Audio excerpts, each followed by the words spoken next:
Welcome back. तो आज हम बात करने जा रहे हैं identification and correction of errors के बारे में कि किस तरह से हम मुख्तलिफ एरर्स को आइडेंटिफाई कर सकते हैं और फिर हम उनमें मुख्तलिफ जो चेंजेस हैं उनको सामने रख के हम उसकी करेक्शन भी कर सकते हैं। तो इस बारे में जानने से पहले जिस चीज़ का आपको पता होना ज़रूरी है वो है वेरिफिकेशन और वैलिडेशन का कॉन्सेप्ट। वो हम पिछले लेक्चर में कवर कर चुके हैं। अगर आपने वो नहीं समझा तो आप पहले उसको अच्छी तरह से क्लियर कर लें ताकि आपको ये बेहतर तौर पे समझ में आ सके। तो सबसे पहले बात करते हैं आइडेंटिफिकेशन एंड करेक्शन का स्नैरियो क्या है। अगर हमने कोई एल्गोरिथम है उसको हम पहले से चेक कर चुके हैं, यानी उसकी वेरिफिकेशन और वैलिडेशन वाला स्नैरियो हम पहले चेक कर चुके हैं, और उस केस में हम ये देखते हैं कि उस एल्गोरिथम की वेरिफिकेशन में वो फेल हो जाता है। अब वेरिफिकेशन क्या है इसके बारे में हम डिटेल में बात कर चुके हैं पिछले लेक्चर में। बस उसका एक रीकैप दे देता हूँ। वेरिफिकेशन मींस कि जो सोल्यूशन हमने डिमांड किया था वही सोल्यूशन हमें मिले। ठीक है, एक सिंपल सी हमने एक एग्जांपल ली थी कि फॉर एग्जांपल अगर आपने डिमांड ये किया था कि एक सॉफ्टवेयर बनना चाहिए कैलकुलेटर का, तो आपको इन रिटर्न कैलकुलेटर का ही सॉफ्टवेयर मिला है, कोई और सॉफ्टवेयर नहीं मिला। मिसाल के तौर पे आपको कोई ऐसा सॉफ्टवेयर नहीं मिला जो कि टेम्परेचर चेक कर रहा हो। तो जो सोल्यूशन आपको रिक्वायर्ड था आपको एग्जैक्टली वही सोल्यूशन मिले, ये वेरिफिकेशन है। बाकी इसकी डिटेल हम डिस्कस कर चुके हैं। तो अगर उस वेरिफिकेशन के प्रोसेस के दौरान आपका एल्गोरिथम फेल हो जाता है और वो वेरीफाइड नहीं होता, तो उस केस में आपने क्या करना होता है कि आपने उसकी जो रूट कॉज है उसको आइडेंटिफाई करना होता है। तो सबसे पहले आप उसको आइडेंटिफाई करेंगे। अगर आप आइडेंटिफाई करेंगे तो उसके बाद ही हम उसको करेक्ट कर सकते हैं। तो ये चीज़ आपको ज़हन-नशीन कर लेनी चाहिए कि ये जो हम नेक्स्ट टॉपिक कवर करने जा रहे हैं, identification and correction of errors, तो इसमें सबसे इम्पोर्टेंट बात क्या है कि ये हमने उस वक़्त इस चीज़ को परफॉर्म करना है या इसको कंसिडर करना है जब हमारा एल्गोरिथम वेरीफाइड नहीं होगा, वो वेरिफिकेशन के प्रोसेस में फेल हो चुका होगा, उस वक़्त हम इसे कंसिडर करेंगे। अच्छा, इसमें एक बड़ा इंपॉर्टेंट कॉन्सेप्ट आ रहा है, वो है लॉजिकल एरर्स का। तो लॉजिकल एरर का मतलब क्या होता है पहले वो समझ लें। लॉजिकल एरर मींस कि आपका जो सोल्यूशन है वो बिल्कुल परफेक्टली काम कर रहा है, लेकिन वो आपके रिक्वायर्ड रिजल्ट्स नहीं दे रहा। जो रिजल्ट्स आपको चाहिए थे वो रिजल्ट्स नहीं मिल रहे। अच्छा, ये इससे पहले जो मैंने बात किया परफेक्टली काम कर रहा है, परफेक्टली का वर्ड तो शायद मुनासिब नहीं है। मतलब हम ये कह सकते हैं कि आपका जो सोल्यूशन है वो वर्किंग तो कर रहा है लेकिन रिजल्ट्स उसके एक्यूरेट नहीं है। तो इस तरह का जो एरर आता है इसको हम कहते हैं लॉजिकल एरर। मुख्तलिफ प्रोग्रामिंग लैंग्वेजेस हैं, अगर आपको किसी प्रोग्रामिंग लैंग्वेज का आइडिया, तो उसमें भी एरर्स की टाइप्स हैं। उनमें से एक एरर है logical error, which is the only error जो प्रोग्राम में होने के बावजूद उसकी आउटपुट शो करता है। तो सेम केस यहाँ पे एल्गोरिथम के केस में कि आपको कुछ ना कुछ रिजल्ट तो देगा, लेकिन उस रिजल्ट में, उस कैलकुलेशन में कहीं ना कहीं पे कोई प्रॉब्लम, कोई एरर मौजूद होगा। इस तरह के एरर को हम बोलते हैं लॉजिकल एरर। जैसे यहाँ पे मिसाल के तौर पे आपके एल्गोरिथम है वो दो वैल्यूज़ ऐड कर रहा है, तो वो दो वैल्यूज़ ऐड करने के बाद जो उसका आउटपुट दे रहा है वो ठीक नहीं है। वैल्यूज़ ऐड भी कर रहा है, वो प्रोसेस भी शो कर रहा है, उसकी आउटपुट भी शो कर रहा है, लेकिन वो आउटपुट अप्रोप्रिएट नहीं है, एक्यूरेट नहीं है। तो इस तरह के एरर को हम बोलते हैं कि ये लॉजिकल एरर है। अच्छा, उसके बाद हम इस एग्जांपल को समझने के लिए कि किस तरह से हम किसी एल्गोरिथम में ये चेक करेंगे कि उसमें कोई एरर मौजूद है या नहीं, और अगर उसमें मौजूद है हम उसे आइडेंटिफाई कर लेते हैं, तो फिर उसको करेक्ट किस तरह से करना है। तो उसके लिए हमें एक एग्जांपल समझनी है। एग्जांपल ये है कि एक प्रॉब्लम गिवन है हमें, फॉर एग्जांपल कि आपने एक एल्गोरिथम क्रिएट करना है जो क्या करे, स्टूडेंट्स की हाइट कैलकुलेट करे, उसकी उनकी जो हाइट है उनको काउंट करे, उन स्टूडेंट्स को काउंट करे जिनकी हाइट है बिटवीन 144 सेंटीमीटर एंड 164 सेंटीमीटर। यानी फॉर एग्जांपल अगर किसी स्टूडेंट की हाइट है 144 सेंटीमीटर तो वो उसको भी काउंट करे, अगर किसी स्टूडेंट की हाइट है 149 सेंटीमीटर वो उसको भी काउंट करे, किसी की हाइट है 162 उसको भी काउंट करे, किसी की हाइट है 164 उसको भी वो काउंट करे। अगर फॉर इंस्टेंस किसी की हाइट 164 से ज़्यादा है, फॉर एग्जांपल 165, 172, तो उसको हमने काउंट नहीं करना। इसी तरह से अगर किसी की हाइट जो है वो 144 से कम है, फॉर एग्जांपल 132 है, 69 सेंटीमीटर है, तो ये 144 से स्मॉलर वैल्यूज़ हैं, इसको हमने काउंट नहीं करना। तो जो ऐसे स्टूडेंट्स जिनकी हाइट इन दो वैल्यूज़ या इन दो वैल्यूज़ के दरमियान है, हमने सिर्फ उन्हें काउंट करना है। तो एल्गोरिथम गिवन है, स्टार्ट हो रहा है। स्टार्ट जब इसको हम करेंगे तो काउंट की वैल्यू को इनिशियली ज़ीरो इनिशियलाइज कर रहे हैं, और उसके बाद हमने एल्गोरिथम लिखा कि ये बेसिकली अरे है। अरे क्या होती है ये हम किसी प्रोग्रामिंग लैंग्वेज पे जब हम बात करेंगे तो उसमें हम डिटेल में देखेंगे। तो एक अरे है जिसमें हम मल्टीपल वैल्यू स्टोर करवा सकते हैं। तो ऑल हाइट्स के नाम से मेमोरी लोकेशन में ये एक स्पेस इसको स्पेसिफाई की जाएगी और उसमें ये 1 2 3 4 5 6 7 8 ये 8 वैल्यूज़ ऑल हाइट्स में स्टोर हैं। ठीक है।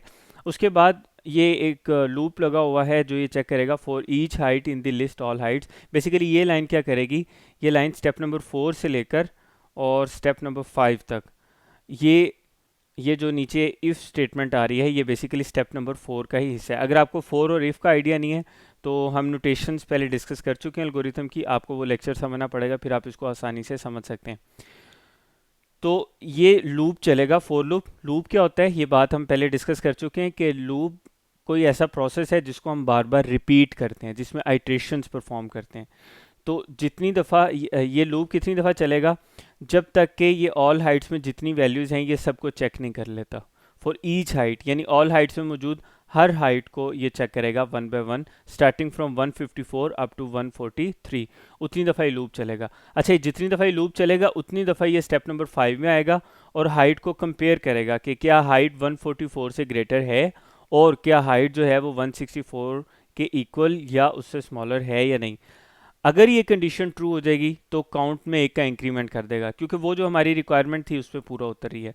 और अगर ये कंडीशन ट्रू नहीं होती, height is greater than 144 and height is less than और इक्वल टू 164, देन क्या होगा, ये देन के बाद वाला जो पार्ट है set count to count plus 1, count की वैल्यू में एक का इंक्रीमेंट कर रहा है, फिर ये परफॉर्म नहीं होगा, ये दोबारा वापस पिछली आइट्रेशन पे चला जाएगा अनटिल एंड अनलेस कि उसकी आइट्रेशंस कंप्लीट हो जाएं। अब ज़रा हम इसका एक ड्राई रन करके देखते हैं और देखते हैं कि सारी वर्किंग किस तरह से हो रही है। ये जो हम ड्राई रन करेंगे आपने यहाँ पे ख्याल करना है कि ये चीज़ मैं आपको समझा चुका हूँ, स्टेप नंबर 3 का भी बता चुका हूँ, स्टेप नंबर 4 और 5 ये बार बार रिपीट होंगे।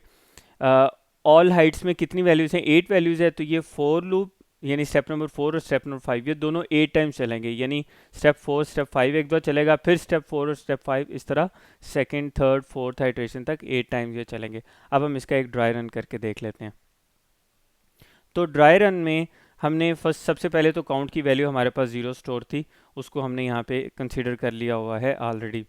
अच्छा, दूसरी बात ये है कि अब यहाँ पे आते हैं हम स्टेप नंबर 4 पे। जब ये फर्स्ट टाइम आएगा ईच हाइट, तो ये फर्स्ट हाइट लेगा दैट इज़ 154 और 154 को यहाँ पे आके कंपेयर करेगा, हाइट इज़ ग्रेटर देन 144। क्या 154 144 से ग्रेटर है? यस। अच्छा, इसी तरह से चेक करेगा क्या ये 164 के इक्वल या स्मॉलर है? बिल्कुल ट्रू है। तो ये दोनों स्टेटमेंट जब ट्रू हो गई तो उसके बाद ये क्या करेगा, then set count to count plus 1, count की वैल्यू में एक का इंक्रीमेंट कर देंगे। तो काउंट की पुरानी वैल्यू है 0, इसमें हम एक का इंक्रीमेंट करेंगे तो नई वैल्यू क्या हो जाएगी, 0 + 1 1। ठीक है, ये हमारे पास होगी फर्स्ट आइट्रेशन। उसके बाद अब ये दोबारा स्टेप नंबर 5 से 6 पे नहीं आएगा, वापस जाएगा 4 पे, क्योंकि अभी हमने सिर्फ एक वैल्यू चेक की है 154। अब ये सेकंड वैल्यू चेक करेगा दैट इज़ 140, उसको कंपेयर करके देखेगा क्या height, if height is greater than 144, तो ये यहीं पे फॉल्स हो जाएगी।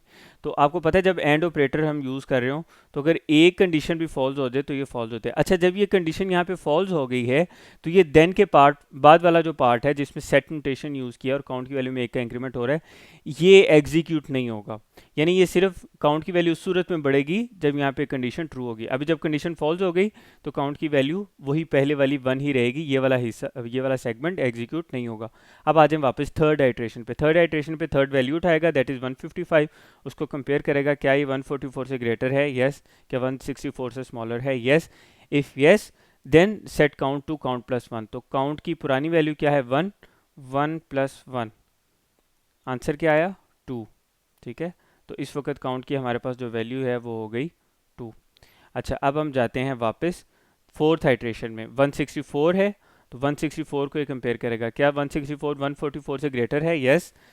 क्या ये 164 से स्मॉलर और इक्वल है? स्मॉलर तो नहीं है लेकिन इक्वल है, तो इसका मतलब ये कंडीशन दोनों ट्रू हो जाएंगी और ये काउंट की वैल्यू में फिर एक का इंक्रीमेंट करेगा। सो इस बार जब इंक्रीमेंट होगा तो हमारे पास नई वैल्यू क्या हो जाएगी 3। ठीक है, अब काउंट की वैल्यू 3 है हमारे पास। फोर्थ आइट्रेशन में यहाँ से फोर्थ वैल्यू चेक करेगा, सॉरी फिफ्थ आइट्रेशन अब फिफ्थ वैल्यू चेक करेगा 144। यहाँ पे आके जब इसको ये चेक करेगा 144 is greater than 144, no, equal तो है लेकिन ग्रेटर नहीं है। जब कंडीशन फॉल्स हो जाएगी तो काउंट की वैल्यू में इंक्रीमेंट नहीं होगा। अब आ जाए नेक्स्ट, सिक्स्थ आइट्रेशन पे 166 को चेक करेगा, तो 166 is greater than 144, yes. 166 is less than और इक्वल टू 164, फॉल्स। तो ये कंडीशन ट्रू होगी, ये कंडीशन फॉल्स होगी। तो ओवरऑल जब हम देखेंगे, क्योंकि एंड लगा हुआ है, तो ये ओवरऑल फॉल्स होगी, ठीक है। जब तक दोनों कंडीशन ट्रू नहीं होती तब तक ट्रू नहीं होगा। तो जब ये ओवरऑल फॉल्स होगी तो ये जो सेट की वैल्यू में एक का इंक्रीमेंट होना था, ये इंक्रीमेंट नहीं होगा। उसके बाद नेक्स्ट वैल्यू चेक करेगा 160, 160 को कंपेयर करेगा, क्या 144 से ग्रेटर है, यस। क्या 164 से स्मॉलर या इक्वल है, यस, उससे स्मॉलर है। देन अब ये पार्ट एग्जीक्यूट होगा। ट्रू के केस में काउंट की पुरानी वैल्यू में अगेन एक का इंक्रीमेंट कर देंगे, तो नई वैल्यू क्या हो जाएगी हमारे पास 4, ठीक है। अच्छा, उसके बाद लास्ट इटरेशन में 143 चेक करेंगे, तो यहाँ पे जब हम आएंगे 143 इज ग्रेटर देन 144, ये फॉल्स हो जाएगी। सेकंड कंडीशन चेक करने की ज़रूरत नहीं है क्योंकि ये इन दोनों का ट्रू होना ज़रूरी था, तो एक फॉल्स हो चुकी है। देन के बाद ये जो इंक्रीमेंट होना था, ये इंक्रीमेंट वाला पार्ट एग्जीक्यूट नहीं होगा। अच्छा, अब ये देखें, ये जो फॉर लूप चल रहा था, अब ये वापस यहाँ पे आएगा for each height in the list all Heights. क्या ऑल हाइट्स में जितनी भी हाइट्स हैं वो कंप्लीट हो चुकी हैं, यस। जब ये कंप्लीट हो जाएगी इसका मतलब ईच हाइट हमने वहाँ से पिक कर लिया और चेक भी कर लिया और उसके अगेंस्ट जो वर्किंग करनी थी वो भी कर लिया। अब ये क्या करेगा, स्टेप नंबर 4 और स्टेप नंबर 5 को स्किप करके स्टेप नंबर 6 पे आ जाएगा और आउटपुट देगा। आउटपुट क्या देगा, आउटपुट लिखा हुआ है काउंट, तो काउंट की जगह बेसिकली काउंट की वैल्यू आएगी। तो काउंट की लास्ट वैल्यू हमारे पास क्या है 4, तो आउटपुट में डिस्प्ले क्या करेगा 4। यहाँ तक सिनेरियो क्लियर है।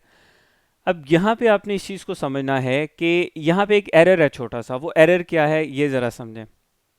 पता कैसे चलता है कि एरर है, वो एरर ये है कि आपने कहा था 144 से 164 तक, जिसमें 144 और 164 सेंटीमीटर हाइट भी शामिल है, हमने स्टूडेंट्स काउंट करने हैं। यहाँ पे एक वैल्यू आई थी सेकंड वन, यहाँ पे अगर आप वैसे काउंट करें ना 154 जो है वो भी इसी रेंज में आ रहा है, 140 भी इसी रेंज में आ रहा है, 155 भी इस रेंज में आ रहा है, 164 भी इस रेंज में आ रहा है। उसके बाद सॉरी 140 इस रेंज में नहीं था, तो ये 2 हो गई। उसके बाद 164 भी इस रेंज में आ रहा है, 3 हो गई। 144 अगेन इस रेंज में आ रहा है, तो ये 5 हो गई। आगे वाली कोई वैल्यू इस रेंज में इस तरह से नहीं है और ये 160 भी इसमें शामिल है। तो अब ये हमारे पास जो वैल्यूज़ हैं ये हो गई 5, ठीक है। सो अब हम ये कह सकते हैं कि दोबारा हम इसको एक दफ़ा देख लें। 154 इस रेंज में है, बिल्कुल है। 140 नहीं है, 155 है इस रेंज में, बिल्कुल है। 164 भी इस रेंज में है, बिल्कुल ठीक है। 144 भी इस रेंज में है, बिल्कुल सही है। 166 नहीं है, 160 शामिल है इसमें, ठीक है। तो ये यहाँ पे हमारे पास तकरीबन जो वैल्यूज़ हैं वो होनी चाहिए थी 5 अगर हम इस रेंज को देखें ना, लेकिन यहाँ पे तो आउटपुट 4 आ रही है। हुआ क्या है, बेसिकली ये हुआ है कि जब हम यहाँ पे आए थे 144 पे, ये आपकी आइट्रेशन थी 1 2 3 4, फिफ्थ आइट्रेशन पे 144 को उसको एक्सेप्ट करना चाहिए था, लेकिन यहाँ पे आपने क्या किया है, लिखा है हाइट इज़ ग्रेटर देन 144, तो उसकी वजह से उसने अब 144 से ग्रेटर तो होता नहीं है, या तो यहाँ पे इक्वल का साइन होता है, जैसे यहाँ पे था लेस देन और इक्वल टू, और हमने 164 एक्सेप्ट किया, फिर उसने एक्सेप्ट करना था, तो इस वजह से उसने इस वैल्यू को काउंट ही नहीं किया, तो एक स्टूडेंट काउंट होने से रह गया। ये इसमें एरर है। एरर कहाँ पे है, एरर यहाँ पे है कि जहाँ पे लिखा हुआ है हाइट इज़ ग्रेटर देन 144, यहाँ पे क्या होना चाहिए था, ग्रेटर देन और इक्वल टू 144, ठीक है। डेफिनेटली ये मैथमेटिक्स में जब हम लिखेंगे तो इस स्टाइल में नीचे यहाँ पे लिखेंगे जैसे यहाँ पे लिखा हुआ है, तो अभी फ़िलहाल मैंने इसको यहाँ पे लिखा है। तो हमने ग्रेटर देन तो लिखा था, लेकिन ये और इक्वल टू वाला साइन हमने यूज़ नहीं किया था, जिसकी वजह से ये वैल्यू स्किप हो गई थी, तो ये इसमें एरर बेसिकली मौजूद है। तो इसका मतलब हमने जो हमारा एल्गोरिथम है उसमें हमने चेक कर लिया एरर मौजूद है और वो हमें हमारा जो रिक्वायर्ड रिजल्ट है, एक्यूरेट रिजल्ट, वो प्रोवाइड नहीं कर रहा। और अभी हमने क्या काम किया, टॉपिक हम क्या पढ़ रहे हैं, identification and correction of errors. तो हम अब एरर आइडेंटिफाई कर चुके हैं, ठीक है। अब हमने आना है नेक्स्ट स्टेप की तरफ, और इसमें फिर हमारे पास फर्दर एक टूल यूज़ होता है जिसे हम बोलते हैं ट्रेस टेबल।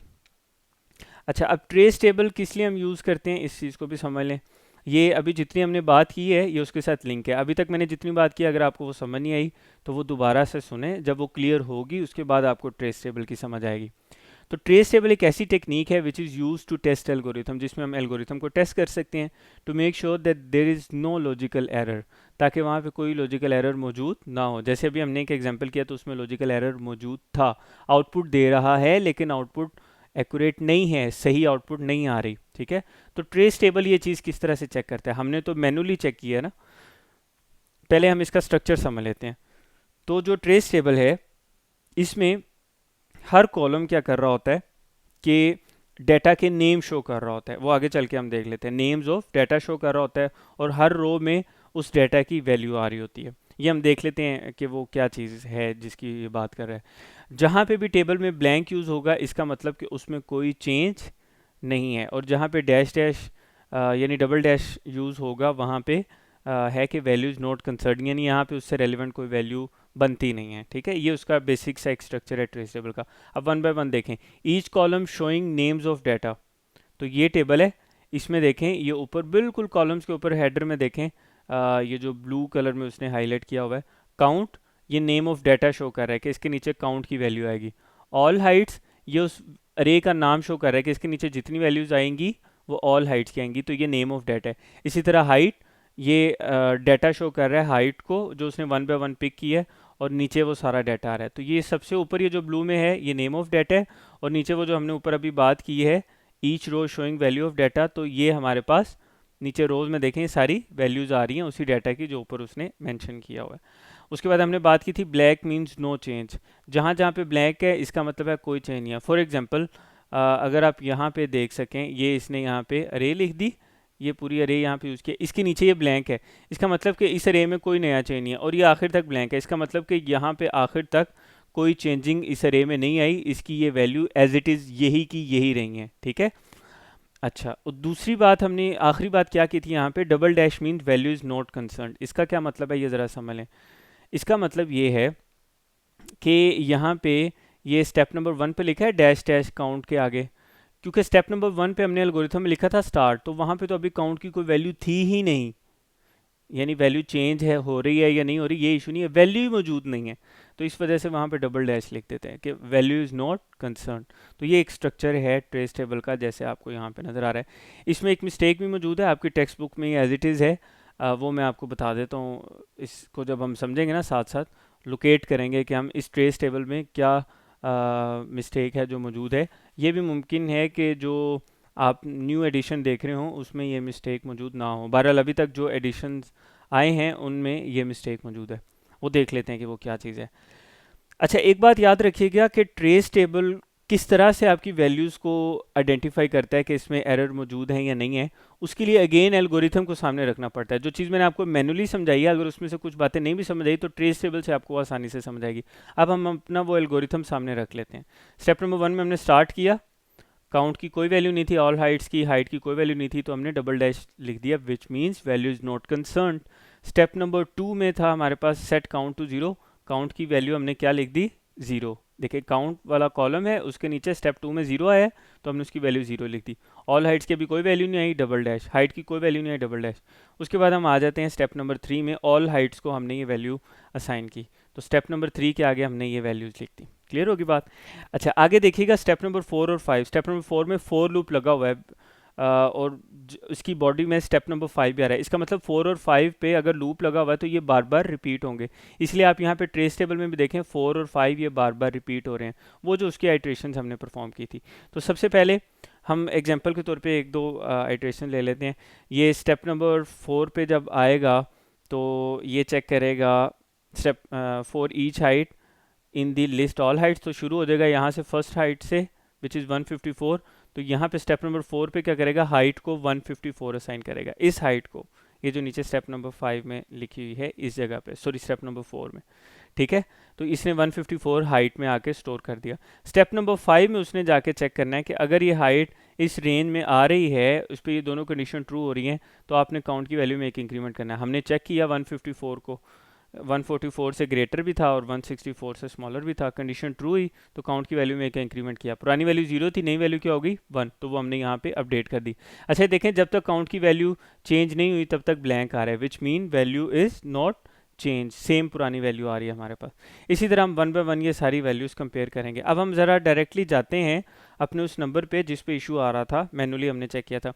144 पे जब आएगा ना, यहाँ पे स्टेप नंबर 4 पे आया, हाइट में उसने 144 लिया, तो यहाँ पे 144 पे आके जब उसने यहाँ चेक किया, अब इसको ये 144 काउंट करना चाहिए था, वो जो प्रॉब्लम गिवन थी उसके मुताबिक, लेकिन यहाँ पे क्योंकि ग्रेटर देन का साइन है, ग्रेटर देन और इक्वल टू का नहीं है, तो ये इसको काउंट नहीं करेगा। तो ये 144 के बाद यहाँ पे ये जो 3 है ये रहेगा एज इट इज़, ठीक है, और ये आगे चला जाएगा। उसके बाद 166 पे देखें, 166 पे भी अगेन यहाँ पे जो है ना वो फॉल्स हो रही है। यहाँ पे अगेन समझ लें इस बात को कि इस जगह पे ये इसने वैल्यू चेंज कर दी, जबकि 166 पे फॉल्स होगी तो काउंट की पुरानी वैल्यू जो 3 है ये यहाँ पे 3 ही रहेगी। क्यों? क्योंकि ये दोनों कंडीशन फॉल्स हो गई हैं। तो ये एक छोटी सी गलती है, इसको आपने ठीक कर लेना है। वो गलती क्या है वो मैं आपको बता चुका हूँ कि जहाँ पे ये 4 आ रहा है यहाँ पे आपने बेसिकली क्या लिखना है, 3 लिखना है, ठीक है। पुरानी वैल्यू अभी तक चेंज नहीं हुई, तो हम यहाँ पे ऐसा करते हैं, एक टेक्स्ट बॉक्स लेते हैं और उसमें इसको मेंशन कर देते हैं कि यहाँ पे 3 ही है।